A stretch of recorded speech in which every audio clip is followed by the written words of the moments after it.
ঢিঙৰ কটহুগুৰি খানকাহে আহমদিয়াত ঢিং সমষ্টিৰ বিশিষ্ট সমাজকৰ্মী মনোৱাৰ হুছেইন ফাৰুকী।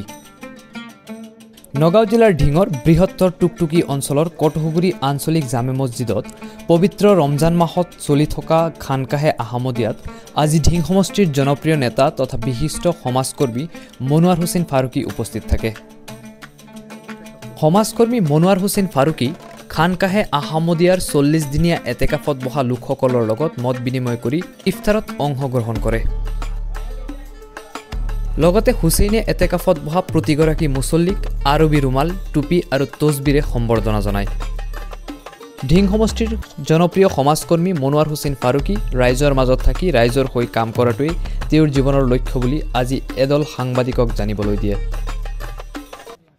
আসলতে ৰাইজৰ কাম অলপ কৰি আছোঁ, ৰাইজৰ কাম কৰি ভাল লাগে। য'ত ৰাইজ আছে বা ৰাইজৰ কিবা অনুষ্ঠান হয় তাত গৈ পেলাই ভাল পাওঁ। আজি বৃহত্তৰ টুকটুকি অঞ্চলৰ কটহুগুৰি আঞ্চলিক জামে মছজিদত আপুনি মত বিনিময় কৰিছে এতেকাফত বহা লোকৰ লগত, কি ক'ব? এইটো খুব ভাল লাগিছে। এনেকুৱা অনুষ্ঠানত গ'লে খুব ভাল লাগে, মনটো পবিত্ৰ হৈ যায়। আমাৰ ইয়াত যিসকল মুৰব্বীয়ানসকল এতেকাফত বহিছে তেওঁলোকক লগ পালে মনটো শান্তিৰে ভৰি যায়। আপোনাৰ ভৱিষ্যত কি বুলি ভাবে? সমাজৰ হৈ কি কৰিম? নাই, মই সমাজৰ হৈ কামেই কৰিম আৰু য'ত সামাজিক অনুষ্ঠান হ'ব বা সমাজৰ কিবা কাম থাকে তাত সদায় থাকিম।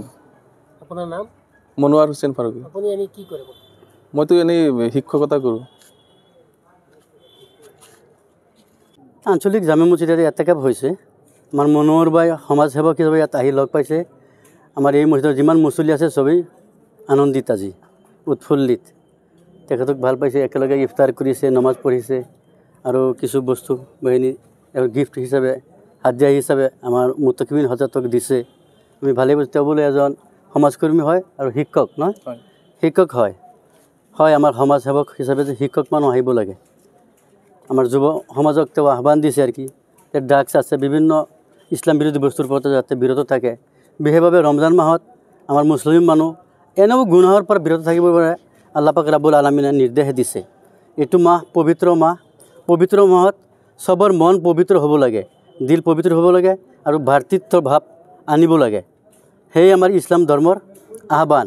এইটো মাহৰ জৰিয়তে মানুহৰ ভাতৃত্ববাদ আৰু ৰোজা দি আল্লাহ পাক ৰাব্বুল আলামিনে সেইটো বস্তু প্ৰকাশ কৰিছে। মানুহ 12 ঘণ্টা 14 ঘণ্টা ৰোজা থাকিলে যে খিদা ভোক যিটো অনুভৱ হয় সেইটো ধনী মানুহে অনুভৱ কৰিব পাৰে যে আমাৰ কিমান দুখীয়া মানুহ আছে সমাজত, তেওঁলোকে ভাল বস্তু খাব নোৱাৰে।